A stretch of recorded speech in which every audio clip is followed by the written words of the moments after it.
السلام علیکم. نن زه تاسو سره په یو بل څیز باندې خبرې کوم د دې هیلث باره کې دا نیچرل ټیپس چې زه تاسو لپاره کوم هغه سیزونو باره کې چې کوم تاسو سره کور کې موجود وي چې تاسو صحت هغې سره ډېر ښه کیدی شي یا ستاسو مسایل هغې سره ختمېدی شي. نو نن په هغه سلسله کې یو بل څیز باره کې خبره کوو کوم ته چې وسکا یعنی میوه وایي. نو دا که تاسو وګورئ دا اوچکړي انګور وي، ډرای وي انګور وي، د انګورو د نسل نه دی، خو دا اوچکړی شي او دې کې بیا دوه قسمونه دي، یو هغه خړه وړه میوه وي، یو شنه لږه غټه میوه وي، څوک ورته وسکه وایي، څوک ورته میوه وایي، او نور چې کوم دی نو کشمش ورته په دغه کې ویلی کېږي، اردو کې ویلی کېږي. نو دا که تاسو وګورئ بیا د دې استعمال مختلف طریقو سره کېږي. یعنی څوک چې د پلاو شوقیان دي، خصوصا زمونږ د پښتانه چې کوم دي یا د خیبر پښتونخوا یا د بلوچستان پښتونخوا او بلوچستان کې چونکې پلاو استعمال زیات دی، افغانستان کې ډیر زیات دی د پلاو استعمال. نو دا خلک په پلاو کې اکثر د دې وسکي یا د میوې استعمال کوي. نو زمون خلک ته نه خبر دي، خو اکثر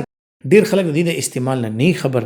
دې نه علاوه په سویټ ډیشز کې استعمالیږي، مختلف داسې بریډ یعنی ټوسټونه وغیره جوړیږي، ډبل روټۍ جوړیږي، هغې کې استعمال کیږي. جناب په کیر یا مختلف داسې سیزونه فرني په هغې کې دغسې نو سویټ ډیشز کې تقریبا زیاتر ډیشز کې د دې استعمال کیږي، مختلف طریقو سره کیږي. خو که نن زه تاسو ته د دې یو بله طریقه استعمال وښیم نو هغې سره به یقینا تاسو د دې استعمال بهتر طریقې سره هم کولی شئ او فایدې به هم ترې نه زیاتې حاصلولی شي. نو جناب خبره کوو چې دا نوې طریقه استعمال یې څه دی او چې فایدې دله زیاتې درکوي.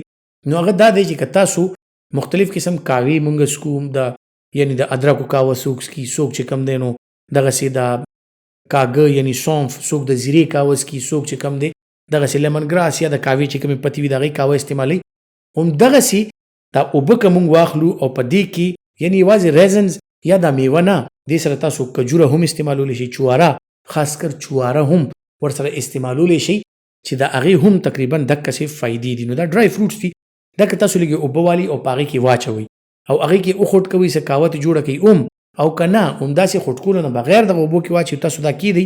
نو دا چونکې اوبه جذب کوي، اوبه ابزارب کوي، دې سره تاسو که دا 6 نه ولا تر 8 ګنټې پورې کیدئ نو دا وپړسېږي، دا هغه اوبه راکاږي، ډېرې نرمې هم شي ورسره.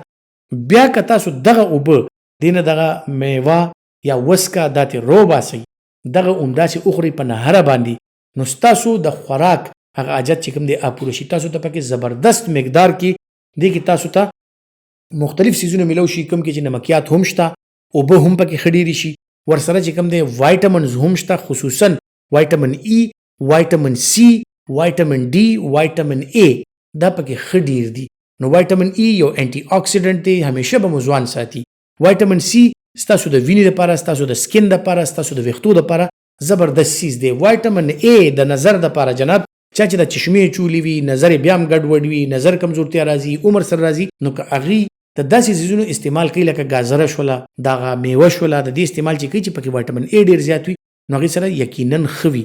وایټامن کې دی پکې. هغه کسان چې کوم دغه مختلف دوايانې استعمالوي د زړه دپاره، د شوګر دپاره، بلډ پریشر دپاره چې هغې سره دا وینه نری کېږي، نو د دې استعمال سره هغه وینې مقدار هم ټیک وي او هغه وینې چې کومه ګاړه پندې عام ټیک وي، نه ډېره نری پاتې کېږي نه ډېره تھک پاتې کېږي. نو ستاسو وینه اعتدال سره ډېر ښکلی گردش کوي او د هغې د وجې نه ستاسو بلډ پریشر ډېر ښه کنټرول وي، د زړه مسایل ورسره کم نه کم وي. شوګر کنټرول کولو دپاره ګلایسیمیک انډیکس ته دی، یعنې دې کې خوږوالی هغه کم شي، هغه اوبو کې پاتې شي. نو تاسو که دا استعمال کوئ او دا وخورئ نو ستاسو شوګر به هم نه زیاتېږي.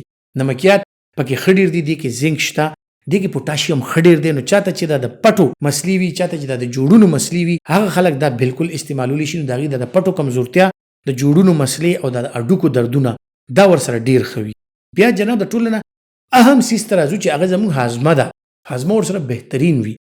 چاته چې دا دغه استعمالوي، دا میوه یا وسکه دا استعمالوي، هغې ته د پیپټیک السر یعنی د معدې د السر شکایت چې کوم دی انتهایی زیات کم شي. که ستاسو زړه سوځي، ستاسو ته دا مختلف قسم د معدې مسلې کېږي، ستاسو هاضمه ښه نه وي، نو دې سره هاضمه ډېره زیاته ښه شي.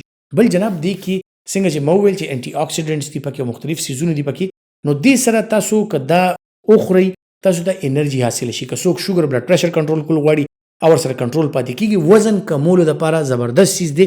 که دا تاسو په دې طریقه استعمالوئ نو وزن به انشاءالله نه کمیږي.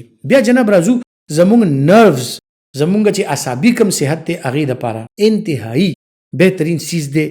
لکه ډرای فروټس کې مونږ وایو یاره صحت خرابېږي یا هیره زیاته شو دغه نو دا بادام او کاجو او دا څیزونه خورئ، جناب دا وسکه چې دا میوه چې کوم د دې کې هغه زبردست نیورو ټونیکس دي چې کوم زمونږ دماغ ولا ډایرکټ هغه طاقت ورکوي. نو که تاسو استعمالوي ظهیره به مو کم شي، یاداشت به مو ښه شي، یاداشت به مو ډېر ښه انشاءالله.